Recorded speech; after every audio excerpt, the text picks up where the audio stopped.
사도신경 강의 12번째 가장 마지막 시간이 되겠습니다. 몸의 부활과 영생을 믿습니다. 라는 마지막 고백의 부분에 대해서 함께 말씀을 나눠보겠습니다. 여러분, 죽음은 인간의 근본적인 문제입니다. 왜 사람들이 죽음 이후의 세계에 대해서 궁금해하고 죽음 이후에 어떻게 될 것인가에 대한 끊임없는 관심을 기울입니까? 고린도전서 15장 우리 부활장에 보시면 32절에 이런 말씀이 있습니다. 15장 32절에 내가 사람의 방법으로 에베소에서 맹수와 더불어 싸웠다면 내게 무슨 유익이 있으리요? 죽은 자가 다시 살아나지 못한다면 내일 죽을 터이니 먹고 마시자 하리라. 여기서 맹수와 더불어 싸운다 하는 것은 당시의 검투사를 비유하는 말입니다. 그러니까 정말 검투사처럼 맹수와 싸운다는 말이 아니라 자기가 죽을 것, 자기가 망할 것을 알면서도 무모한 일을 하지 않는다 하는 비유의 말입니다. 세상 사람들은 당장의 이익을 위해 살아가지만 신앙인은 그보다 더 높고 귀한 가치를 위해 살아가야 한다는 것입니다.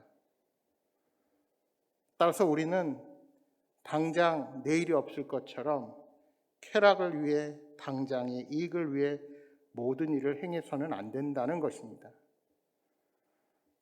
여러분, 죽음이 실제로 인생의 끝이라고 생각하면 우리 인생에서 방종 이외에 다른 어떤 것도 필요하지 않을 것입니다.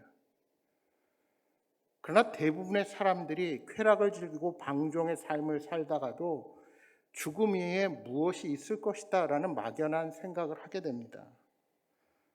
그래서 기독교가 아닌 여타 종교에서도 사후 세계를 말합니다.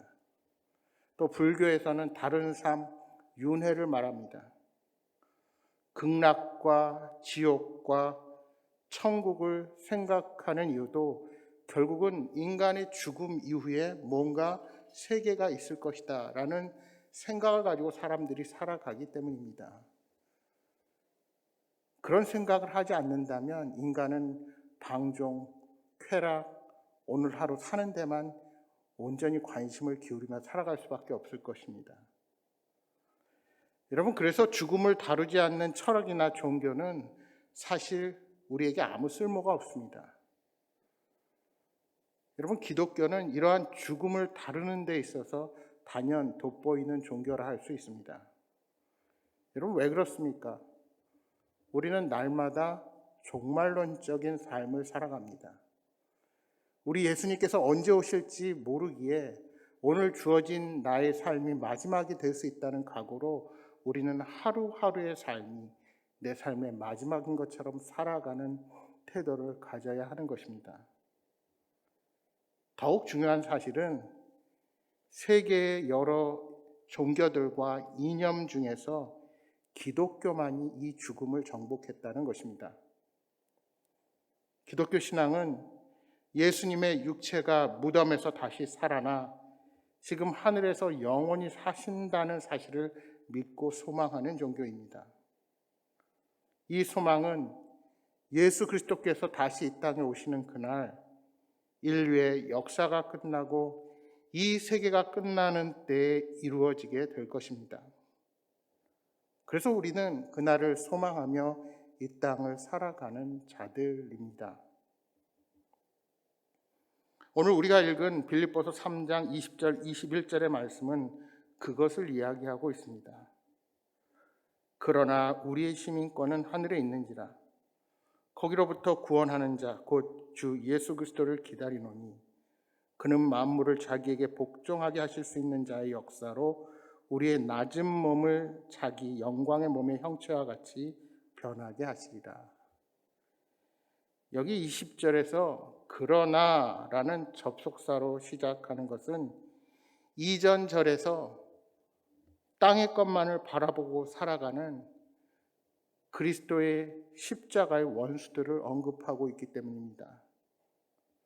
십자가의 원수들은 오직 땅의 것에만 관심을 두고 살아갑니다.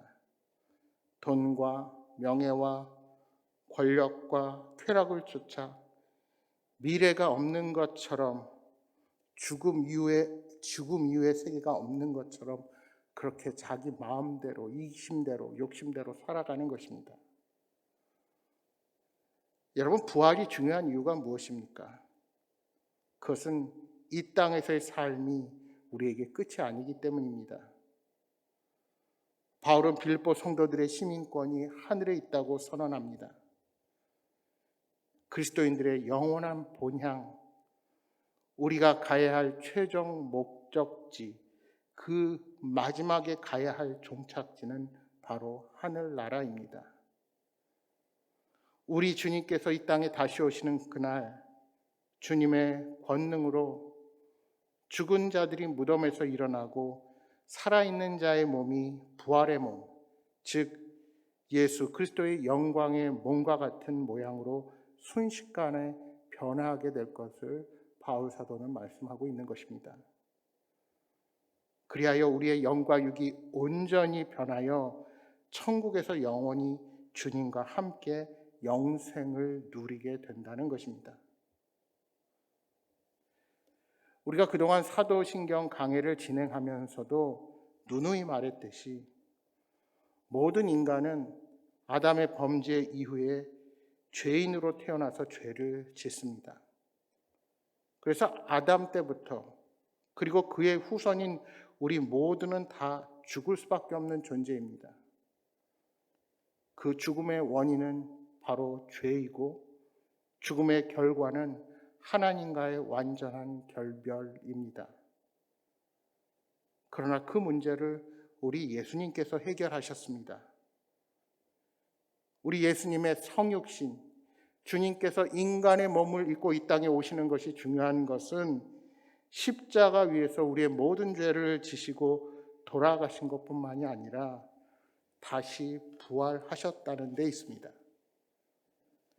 따라서 부활은 죽음에 대한 승리입니다.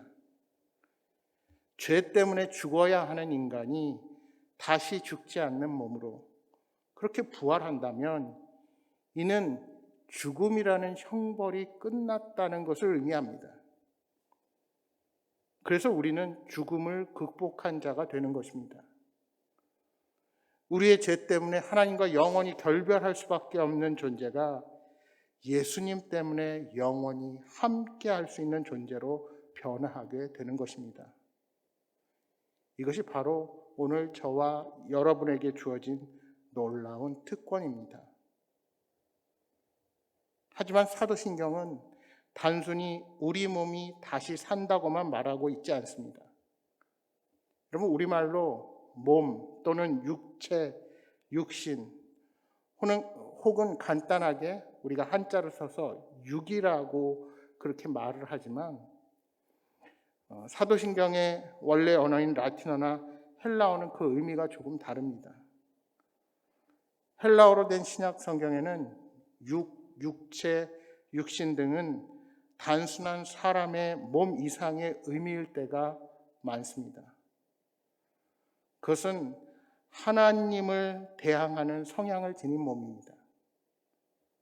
그 예를 알 수 있는 것이 로마서 8장 7절 8절 말씀입니다. 로마서 8장 7절 8절에 이렇게 말씀합니다. 육신의 생각은 하나님과 원수가 되나니 이는 하나님의 법에 굴복하지 아니할 뿐 아니라 할 수도 없음이라. 육신에 있는 자들은 하나님을 기쁘시게 할 수 없느니라.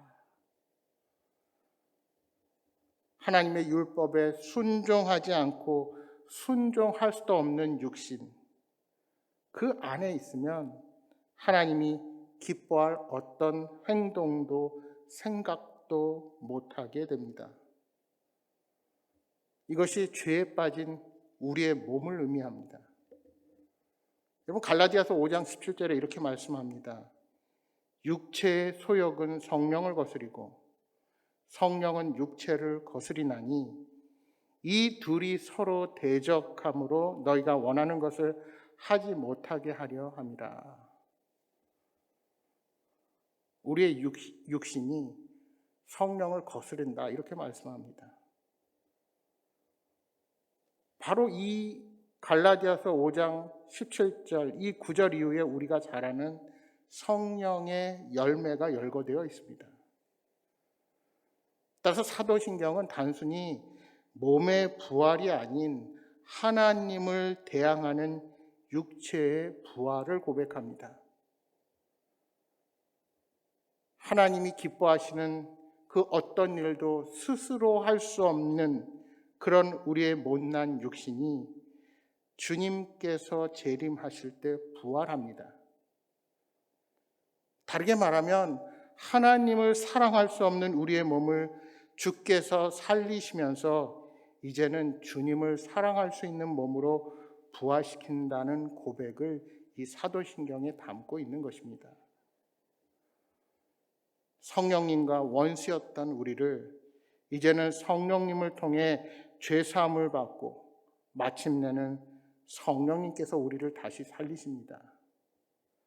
그래서 우리의 육을 부활시킵니다. 죄의 결과인 죽음으로부터 부활하는 것입니다. 그러므로 몸의 부활에 대한 사도신경의 고백은 완전한 죄사함에 대한 고백이기도 합니다. 말하자면 죄 짓는 성향, 악으로 기우는 우리의 마음마저도 하나님께서 완전히 제하시고 예수님처럼 깨끗하고 영광스러운 몸으로 바꿔주신다는 의미입니다. 우리가 오늘 이 땅에서 살아가는 육신은 죄가 들어와서 죄 가운데 살아가지만 예수님께서 다시 오시는 그날에 우리의 모든 육신까지도 하나님께서는 예수님과 똑같게 변화시켜 주신다는 것입니다. 여러분, 이 한마디만 분명히 기억하십시오. 몸의 부활로 예수님의 영광스러운 몸과 같이 될 것입니다. 여러분, 죄는 하나님과 우리 사이를 갈라놓았습니다. 아담 이후 죄의 결과로 죽음을 가져왔습니다. 하지만 예수님으로 말미암아 죄사함을 받은 사람은 이제 몸이 부활함으로써 부활하신 예수님처럼 사랑하는 사이로 완전히 회복하게 되는 것입니다. 부활하면 우리 안에 죄도 없을 뿐만이 아니라 죄를 짓고 싶은 마음조차도 사라지게 된다는 것입니다. 이것이 바로 몸의 부활입니다. 여러분, 길가에 피어있는 꽃을 한번 생각해 보십시오. 나뭇가지에 붙어있는 꽃을 꺾으면 어떻게 됩니까? 당장은 그 꺾은 꽃이 아무리 예뻐도 더 이상 그 꽃은 살아있는 꽃이 아닙니다. 이내 시들어 죽게 되죠. 꽃은 나뭇가지에 붙어 있을 때 살 수 있습니다. 인간도 마찬가지입니다. 인간은 하나님 안에 거할 때 살 수 있습니다. 죄로 인해 하나님과 분리된 인간은 겉으로는 살아있는 것처럼 보이지만 영적으로는 죽은 상태입니다.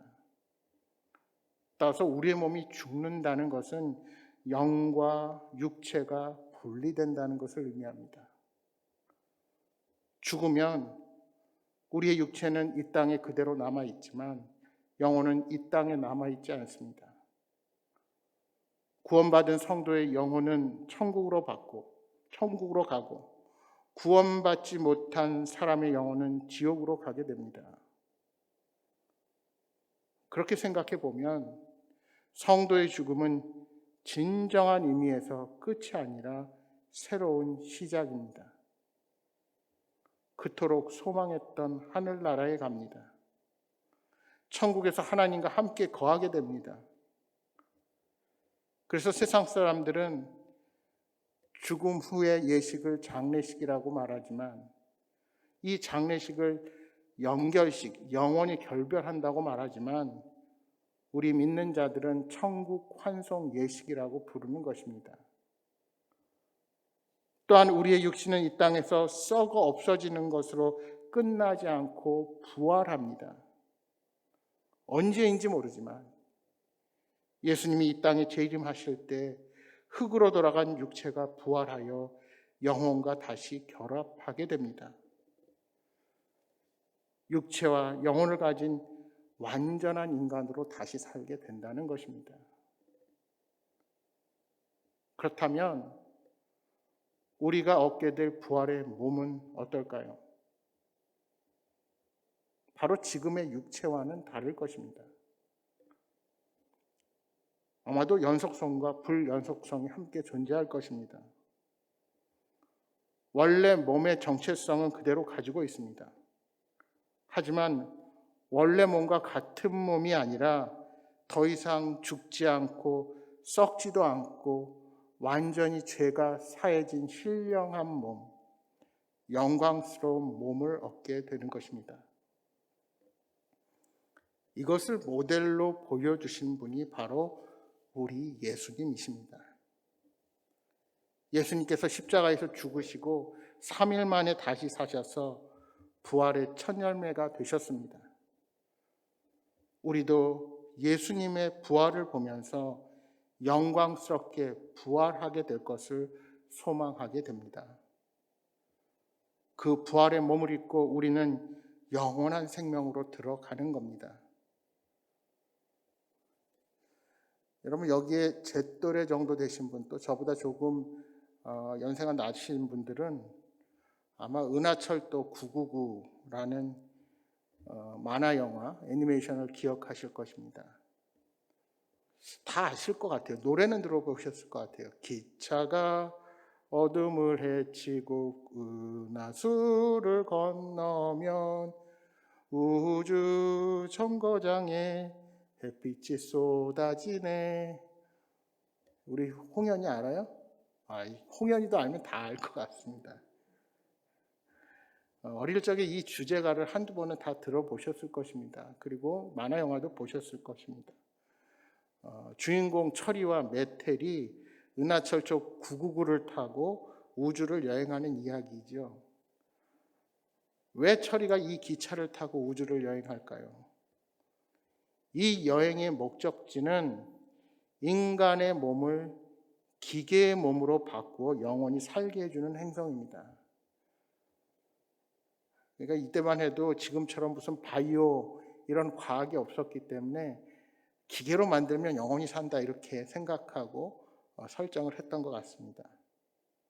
그래서 그 여행은 영원한 생명을 얻기 위한 여행이요, 과학의 힘으로 영생을 얻고자 하는 인간의 욕망이 나타난 만화 영화였습니다.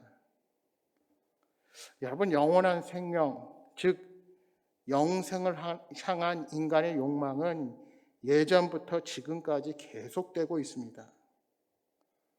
그렇다면 여러분, 영생이 무엇일까요? 말 그대로 영원히 사는 것입니까? 여러분, 우리가 죽음을 자세히 구분하면 영적인 죽음, 즉 죄로부터 하나님과 분리된 죽음이 있습니다. 이 죽음은 꼭 죽어야 우리의 현상의 죽음만이 아니라 하나님을 모르고 세상의 욕심과 이기심으로 하나님을 거부하고 살아가는 모든 모습이 영적인 죽음이라 말할 수 있을 것입니다. 다음은 육적인 죽음입니다. 결국 이것은 우리의 삶을 이 땅에서 마치는 것이죠. 영혼과 육체가 분리되는 죽음입니다. 그리고 영원한 죽음은 영적인 죽음의 결과로 주어지는 것입니다. 영원한 죽음. 말하자면 구원받지 못한 사람들이 하나님의 심판 아래 영원히 사는 것을 영원한 죽음이라 말할 수 있습니다. 그래서 이것을 성경에서 뭐라고 말합니까? 영벌이다 이렇게 말을 하죠. 영원한 벌로 지옥불에서 심판을 받는데 죽지 않고 계속 고통 가운데 있는 겁니다. 그리고 이 반대 개념, 즉 영생은 단순히 영원히 사는 것을 말하지 않습니다. 왜냐하면 영벌의 반대란 말이에요.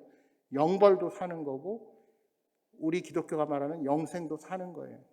그러니까 이 영생이란 말은 영원히 사는 것만 뜻하는 말이 아니라는 것입니다. 어떤 상태로 누구와 사느냐가 더 중요합니다. 그리고 우리의 영생은 예수 그리스도를 구주로 영접하는 순간 시작됩니다. 영적인 죽음은 하나님과 분리된 상태라고 했습니다.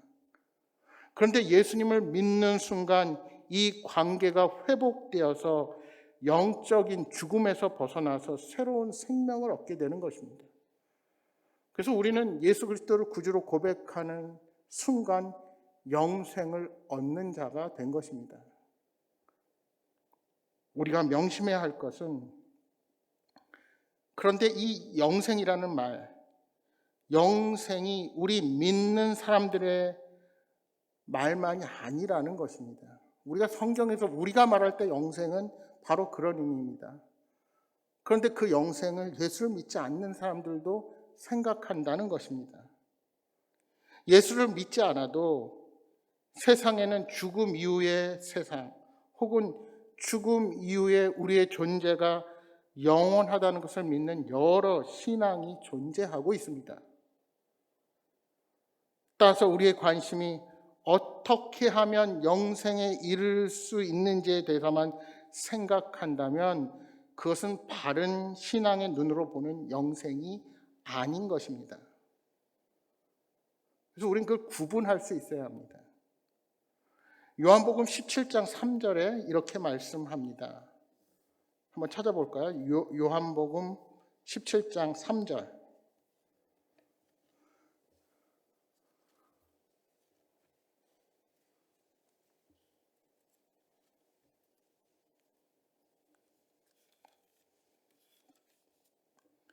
제가 가진 성경으로 177면입니다. 신약. 같이 한 목소리로 읽겠습니다. 영생은 곧 유일하신 참 하나님과 그가 보내신 자 예수 그리스도를 아는 것이니이다. 아멘. 영생 뭐라고 말하고 있어요? 영원히 사는 것이라고 말하지 않고 하나님을 아는 것이라고 말씀합니다. 여기서 우리가 두 가지를 발견할 수 있습니다. 첫째는 성경이 말하는 영생은 우선 하나님과의 연결이라는 사실을 우리가 명심해야 한다는 것입니다. 아는 것이 영생입니다. 하지만 성경이 말하는 알은 단지 지식을 의미하지 않습니다. 여러분, 구약에서 알다 해당하는 야다라는 동사의 뜻이 무엇입니까? 그냥 지식적으로 아는 게 아니라 경험해서 아는 거예요. 그래서 남녀가 성관계 갖는 것이 야다라는 동사를 씁니다. 그러니까 지식보다는 인격적인 사귐의 알을 이야기하는 것입니다. 따라서 영생은 하나님과 우리가 긴밀하게 연결될 때 비로소 참 생명을 누린다고 말할 수 있는 것입니다. 우리 예수님은 포도나무의 비유를 통해서 우리의 생명의 실체를 가르쳐 주십니다. 요한복음 15장 5절 말씀에 나는 포도나무여 너희는 가지라 그가 내 안에 내가 그 안에 거하면 사람이 열매를 많이 맺나니 나를 떠나서는 너희가 아무것도 할 수 없습니다. 나를 떠나서는 너희가 아무것도 할 수 없다. 가지의 생명은 가지 안에 있지 않고 나무와의 연결에 있습니다. 여러분, 어떤 가지가 살았는지 죽었는지를 판단하는 기준은 가지의 빛깔을 봐서 아는 것이 아닙니다. 그 가지의 두께를 보아서 알 수 있는 것도 아닙니다. 그 핵심은 이 가지가 본 나무에 연결되어 있느냐에 있습니다. 본 나무에 견고하게 붙어 있으면 약해도 살아있는 가지이고, 아무리 이 가지가 푸르고 탱탱해도 본 나무에 떨어져 있으면 이미 죽음의 단계에 들어선 가지라 볼 수 있습니다. 여러분, 맛있는 과일 나무일수록 병해충에 약하다고 합니다.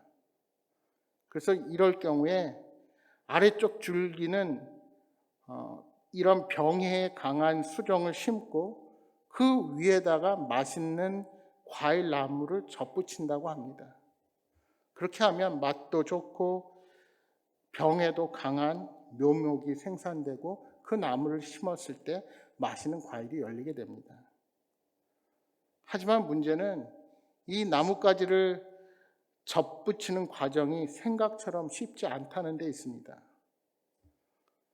똑같이 칼날을 가지고 칼질을 하고 나름 정확하게 이 가지를 엇대어서 잘 붙어 있으라고 그렇게 놓고 비닐로 튼튼히 감아 두어도 이것이 조금만 어긋나 버리면 그것이 죽고 맙니다. 겉으로는 잘 연결되어 있는 것처럼 보이지만 그 안에서 어긋나 있으면 실제로는 떨어져 있다는 것이죠. 바로 성경은 우리의 생명이 그러하다고 가르칩니다.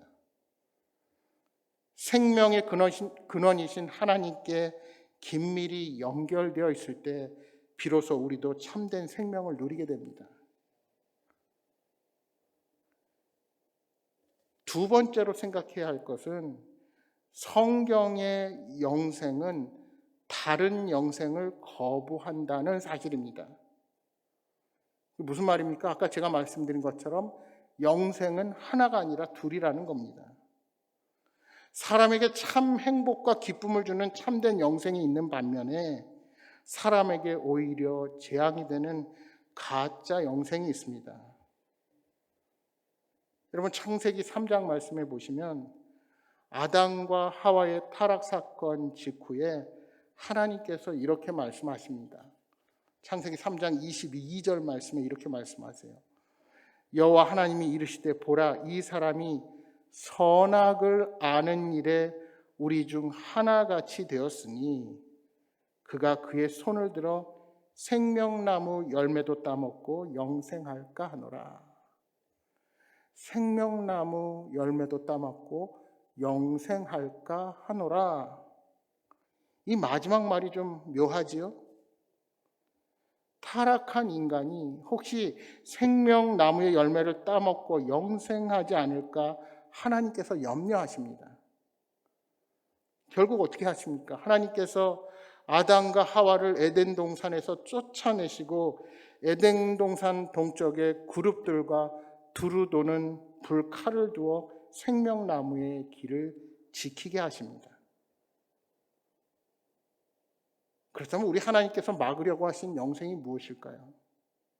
도대체 어떤 영생이기에 하나님이 불칼을 동원하여 막으려고 하셨을까요?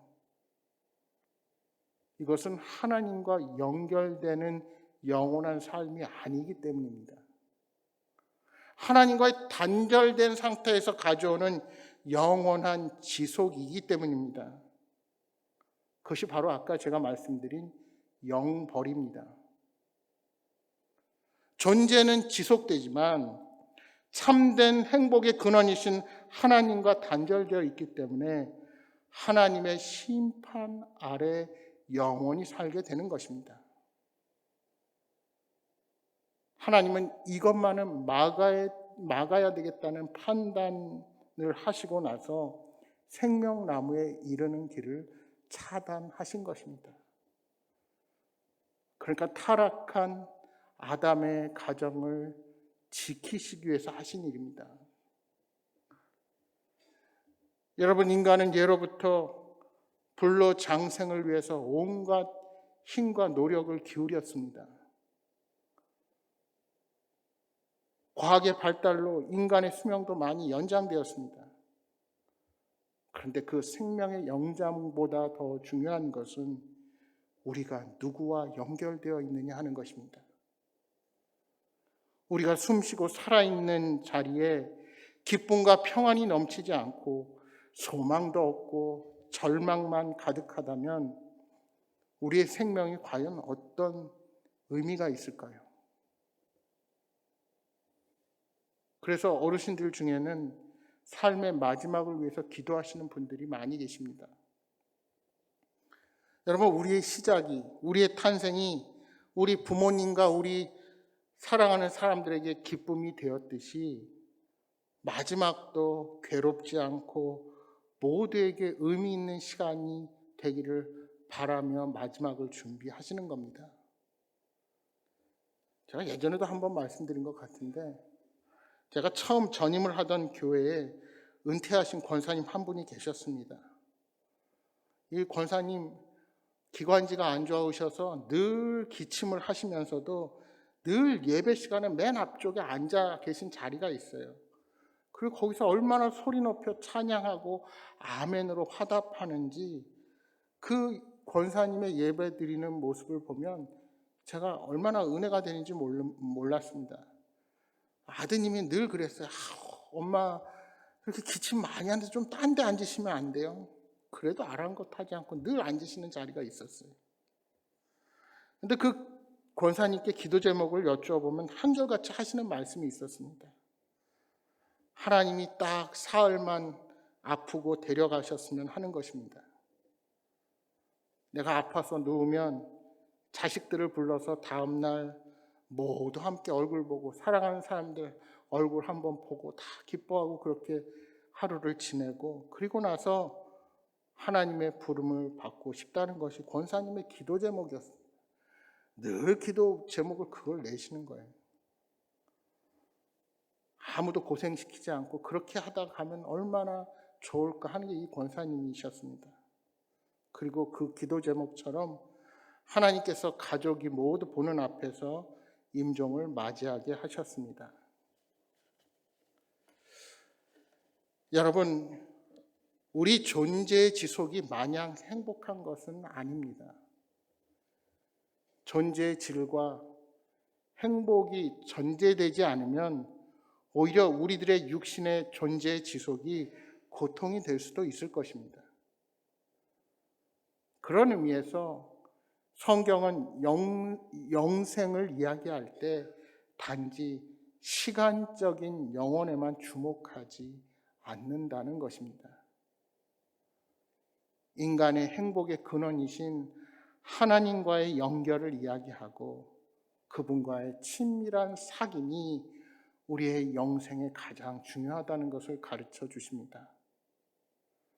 하나님 안에서 누리는 영생이야말로 진정한 행복이요 참된 영생이라고 믿기 때문입니다. 예수님을 믿는 우리들은 이미 영생을 얻은 사람들입니다. 우리의 육신은 때가 되면 이 땅의 종말을 맞이할 것입니다. 그러나 우리에게는 죽음 이후 천국의 삶이 준비되어 있습니다.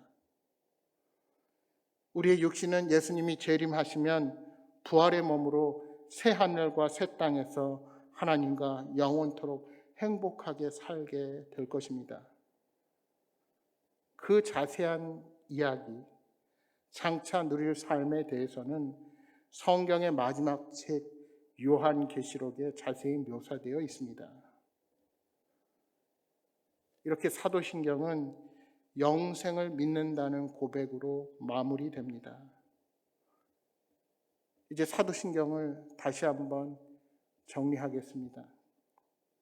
사도신경은 우리가 무엇을 믿는지에 대한 고백입니다. 우리는 성부 하나님, 성자 하나님, 성령 하나님이 어떤 분이시고 무슨 일을 하셨는지를 알고 믿는 사람들입니다. 이런 사람들을 교회라고 부릅니다.